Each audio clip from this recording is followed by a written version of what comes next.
Let's go back to where you said you were only looking like 3 years ahead. And maybe now less than, man. I was just trying to keep the company like going. Yeah, what was it like those first couple of years? Well, we didn't get venture funding right out the bat. It was a tough time, frankly. 2000 was, people remember 2008, but I go back 2000. Internet was, the .com. Before, is the .com, if you put a .com behind it, I remember venture capitalists talking, just, we'll do it. Like, is it a .com? Sure, it's a .com. Or we're in, right? It can be. And you're like, I don't know what that means if it's a .com, right? But it was a run at that, and it certainly was early. And then figured out, well, we can't just sell everything online, be a .com and it's going to be a winner. That's not necessarily the case. And so that obviously came to a stop, which was, a natural progression of any kind of new business model that was happening. But what happened was all the venture capitalists they didn't know what to do. They just said, we don't even know how to invest or what to invest in. And so they just pulled really hard on the reins. I think 2008 was very, very tough to, 2009 to maybe 2007 to 2009, tough to raise money during that time too, right? Yeah. So we went through both of those. The first time we just said, look, we're just going to do it on our own. We're not going to go raise a bunch of capital, and we're just going to bootstrap it totally. And it was hard. I mean, it was a total bootstrap. There was no, you aren't paying, you're getting paid anything. You're building technology for a long time before you even go sell your first customer. So there is no revenue, so you don't get paid anything. I was putting money in to the company and funding it myself. I really wasn't in a position to do that, frankly. But it was like, well, I mean, are you all in or not? You have to ask yourself that question. I'm an all-in guy, so I was like, well, we're in, and we're just going to figure it out. We did get some really early financing, after that, a few years later, by Epic Partners, which was at the time Wasatch Venture Fund. Nick Estratis, been a great friend and a board member to this day, in fact. Very little seed money, and so we raised very, very little capital, and it was a very different path. In some ways, look, it's great to go out and raise $25 million and grow really fast.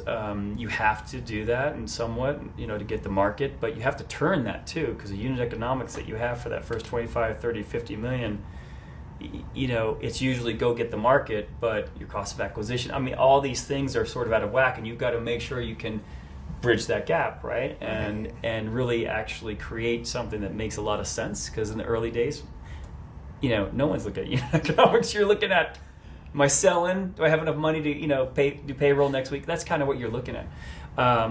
We were very different in what we had to do. We had to kind of pay as you go, and I don't think that made it slower to build, but it was just, healthcare is a tough market, and we were so early. We were probably too early a little bit, but we stuck with it, so it paid off. But we could have we could have said, we were too early and missed it, and bailed out after four years or something like that. But we stayed the course. You kept going. Yeah, we did. And at any point, I guess now, would you go back and want to do it any differently than you did?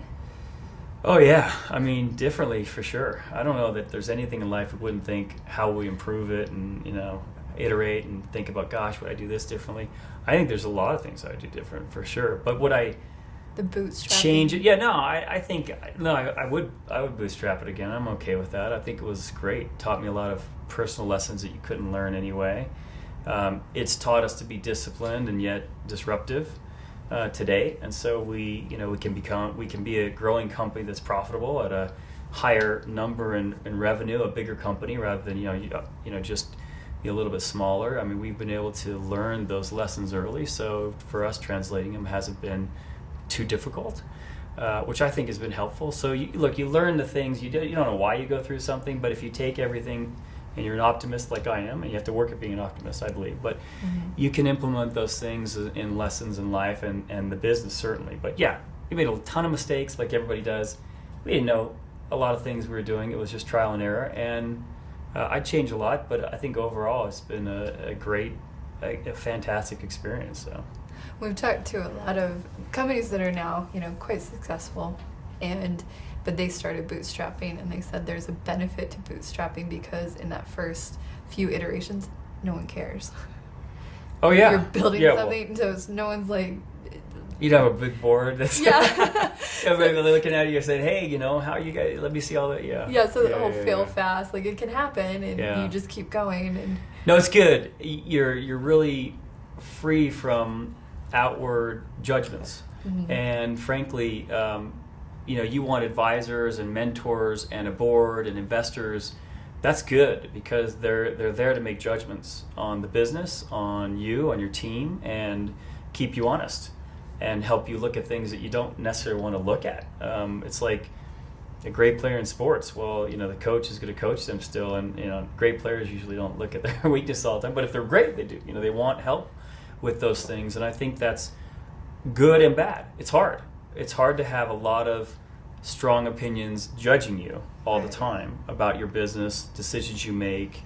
Was that good or bad? Was it a win or a loss? I mean, that's a tough thing, I think, for especially founders who are like, you know, A-type personalities, like, look, give me the ball and move out of my way, and I'm just going to go, you know, and figure it out. But I think it's a maturity process that people should go through to build a company to the next level, and that's important because you can't just run on your own all the time. Although sometimes we'd love to do that. It'd be kind of awesome, but but bootstrapping in the beginning is fun that way, but you'd have no money, so it's kind of stinks too. Other than the whole no. Yeah, no money. Right, yeah.